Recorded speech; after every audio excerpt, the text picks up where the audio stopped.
tal? Bienvenidos a este bonus track de Café de Noche, la versión nocturna de Café Express con ARIEL Pérez. Los saluda Algorosito. El cine nacional ha tenido personas más y menos exitosas, pero el que hasta ahora ha trascendido más fronteras es Fede Alvarez, que con el remake de Evil Dead y la más que recomendable No Respires, que entre otras cosas se convirtiera en la cuarta película más taquillera del 2016 en nuestro país, ha llegado a Hollywood para quedarse, donde ojalá que siga teniendo el mismo éxito que hasta ahora.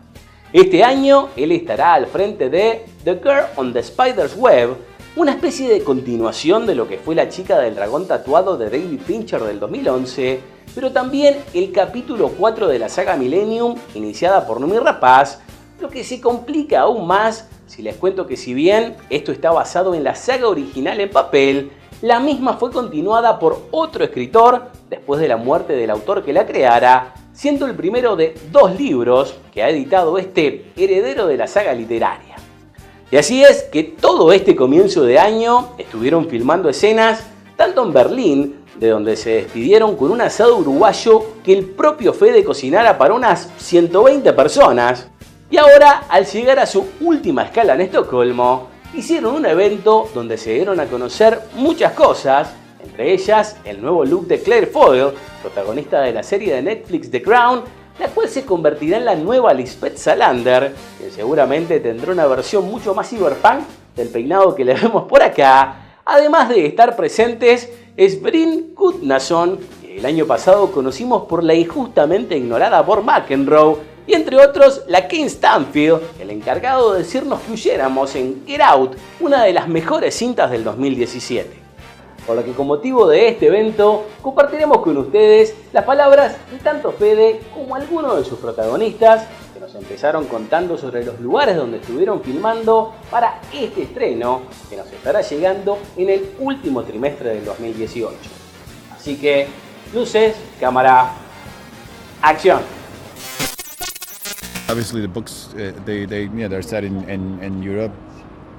It's something very particularly about not just the city, obviously, city of Stockholm, but the genre, the Nordic noir. Something about that combination of.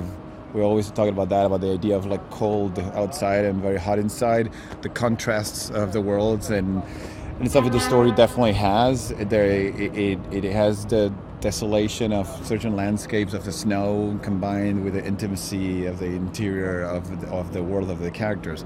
So I think there's something pretty unique, and I'm happy that we got to shoot here in Stockholm. We shot here in beautiful Stockholm. In fact, just day before yesterday, I was shooting right here on this bridge. I don't know if you can see it, but there's a bridge right here. And we also shot some things in Berlin, which is quite nice. We've just been bouncing around Europe, just like finding cool spots, and so it's been great for me to be able to see that. We shot a lot in Berlin, but we've also shot a lot in Stockholm, which I think is really important because of where the film's set here. There's a lot of snow and a lot of ice, and I think it just all adds to the reality of the situation and the circumstances these people are living in, really. And I am European and I love Europe, and so I've just loved shooting here. It's just been incredible time. We shot in Berlin for the first months. And I really enjoyed Berlin. It's very nice. But now we're shooting in Stockholm, so it's kind of a home game for me.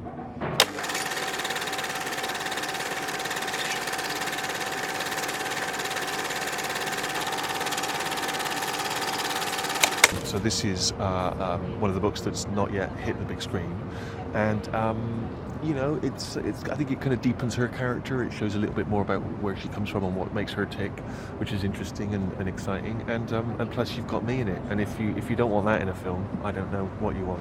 Fede always told me that it was kind of a story of Lisbeth and where she's come from, where she's going to, and who she is at this point. I think with the previous 3 books, she's been through a lot, and she's also shaken off a lot of her past in a way. And I think at the beginning of the story, you sort of find somebody who's looking for what their purpose in life is, really. It's a story that really takes the character Elizabeth Salander in a completely different direction, and it will expose parts of our life and the world that you really haven't seen in any other story. I think this is a fresh sort of take on the series, and this is the first time it's been adapted in this way, this particular story, and so yeah, I think it'll be nice to sort of see just a different aspect of it than people have seen before. And I think people might be surprised by just how much this film has going on from start to finish. There's something happening. It's always moving. So yeah, I think that'll be exciting. The character of Lisbeth is very up to date to what's happening in the world right now. When I was a kid, most of the heroes in the movies were men, but now you have Lisbeth Salander. For me, one of the most intriguing things in the series in general is who is she? It's like a question that even people that know her perfectly wouldn't be able to answer.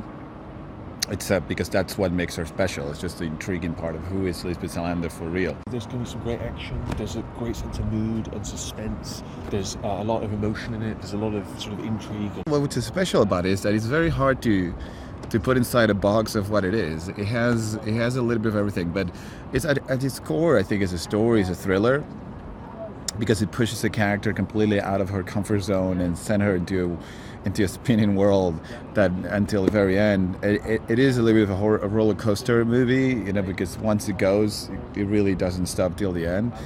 And it does obviously also because I'm shooting it has some elements of horror. I think it has, just because it's confronting her with very, very scary things, right? And not just her, but a lot of the characters, they're forced to confront their deepest fears.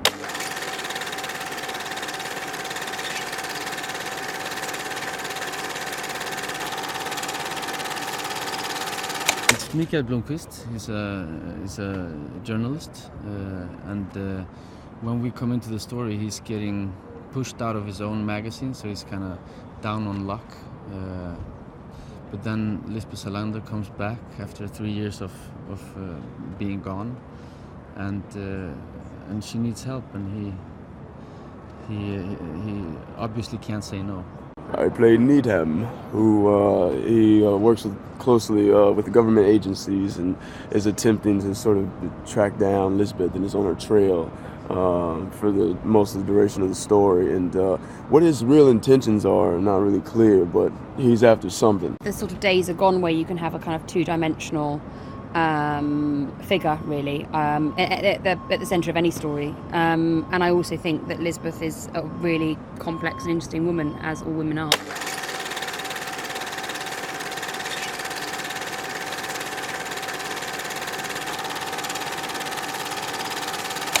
It's been awesome. It's been really great. I've never worked with a director like him before, and yeah, he's been really informative and has a great vision for what he wants the story to be. And so I was glad to be along for the ride. Fede Alvarez has an incredible ability to take an audience in a direction that they have no idea that they're going in, and surprise you and thrill you and move you all in kind of one go, really. I just think he's extraordinary, and he is going to make the most amazing film. Antes de despedirnos, les recordamos que van a poder escuchar Café Express por acá, la 970 AM de Montevideo, o en todo el mundo a través de www.970universal.com de lunes a viernes a partir de las 22 horas, donde este y todos los viernes nos tendrán a nosotros para ponerlos al día con todos los estrenos de la cartelera nacional para que arranques el fin de semana de película.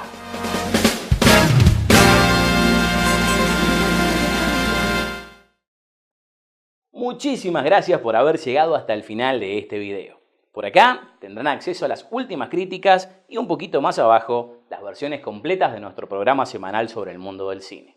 Si así lo desean, podrán suscribirse, darnos un me gusta, acceder a nuestras redes sociales o dejarnos un comentario para seguir pasándola de película.